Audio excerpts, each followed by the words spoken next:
Ngayon, 2,000 to. Ano to? Start na tayo. Oo. Tao? Hayop? Pwede. Hayop. Nangangagat ba to? Hindi, siya yung kinakagat. Ha? Si hayop to.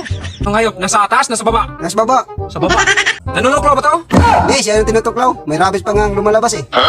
Grabe. Bakit siya yung tinutuklaw? Gumagalaw ba to? Gumagalaw pag hinawakan. Gumagalaw pag ginawakan. Ano klaseng? Ano klaseng hayop? Kaya dito. Kaya hindi yan hayop po. May ngipin ba to? Hindi, bungal yan. Walang ngipin. Kahit saan man to kainin, di ba? Hindi, sa bahay lang. Makain ng babae nito. Meron ba silang makukuhang benefits nito? Oo, tumataba yung babae pag gumagalaw. Tumataba ng babae. Alam ko na. Taba ng baboy. Hindi. Taba ng manok. Hindi rin.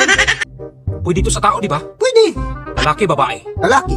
Lalaki. Siya yung natuklaw. May rabies pa. At hawakan. Gumagalaw.